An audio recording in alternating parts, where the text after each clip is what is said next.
Hi, my name is Shelby and I'm going to be explaining the fingernail's anatomy and performing a polish application. To start off, the part of the nail that protrudes beyond the finger is called the free edge, which is right here. It is important because it makes sure that the nail bed is protected and covered. The skin at the very tip of your finger below your free edge is called the hyponychium. So this is all the skin under here. All under here. This is important because it acts as a barrier and keeps germs and bacteria from getting underneath your nail, which could possibly lead to infections. The skin at the very top of your nail is called the eponychium, and this skin is important because it also acts as a barrier that protects the nail matrix from any bacteria or germs that can cause an infection. So the eponychium is all the skin here. The cuticle is a layer of clear dead skin located at the nail bed by the eponychium.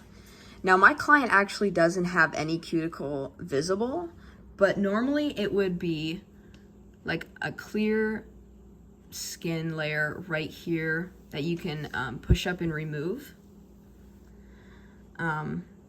It protects new nail growth from any bacteria or germs. The sole horn or onychodermal band is the very thin gray line right at the start of the free edge. So you can barely see it, but it's this like little gray thin band that runs there. This half moon, my client actually doesn't have it, but this half moon shape is called the lunula. It is the primary structural role in defining the free edge of the distal nail plate. The matrix is not a visible part of the nail, but it is mostly responsible for the growth of your nails.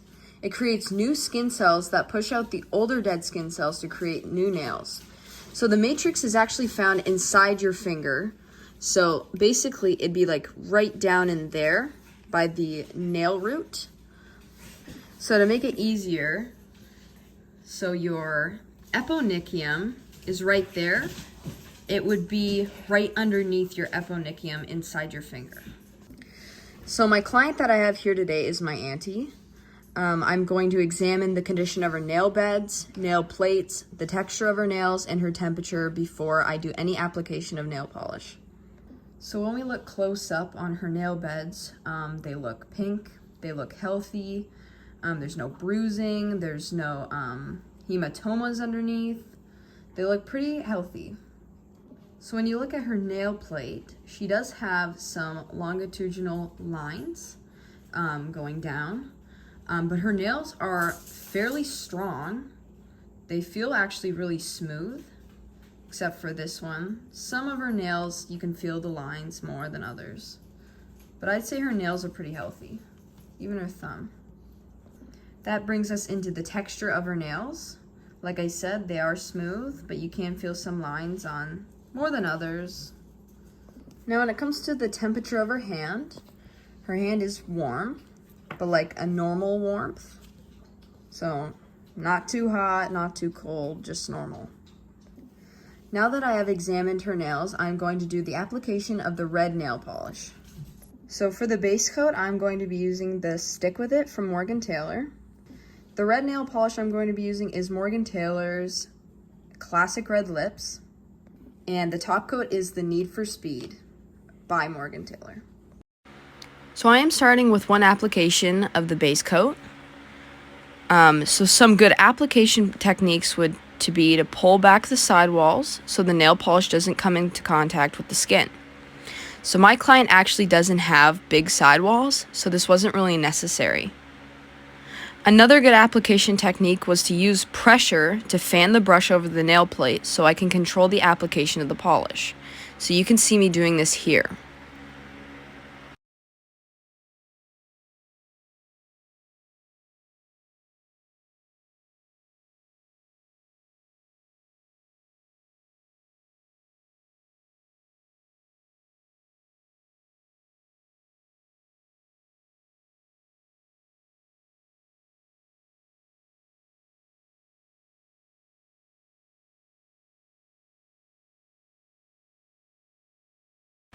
Another good application technique is to make sure you are holding the finger and stabilizing it and supporting it so it is an easier application process for you.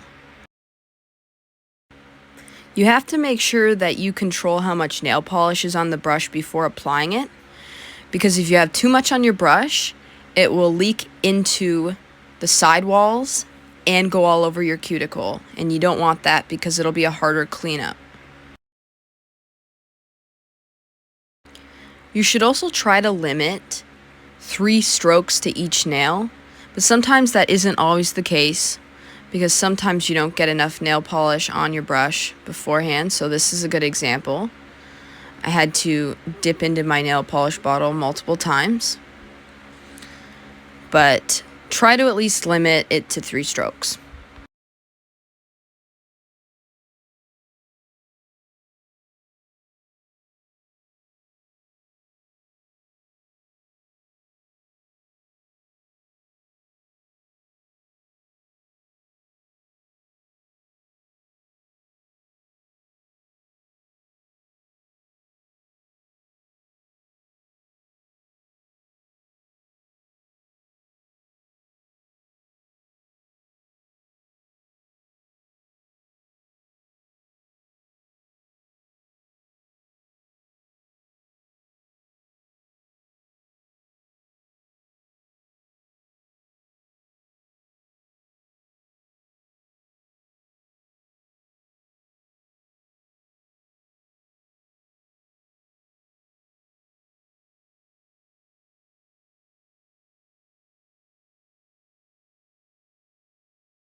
Now I am starting with the second coat application of red nail polish.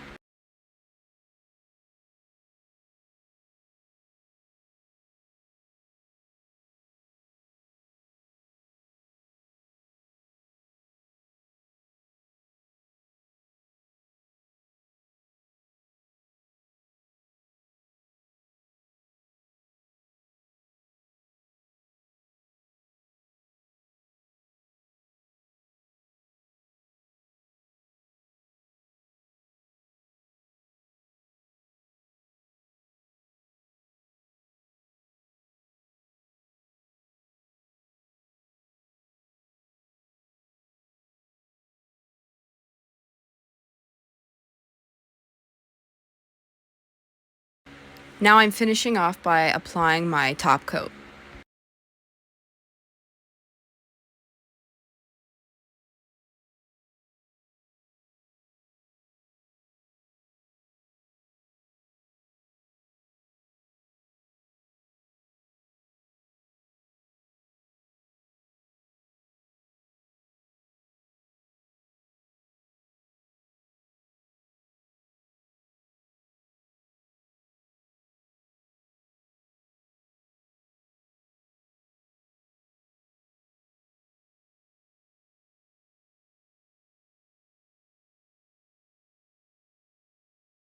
Now we're finished. Thank you so much for watching.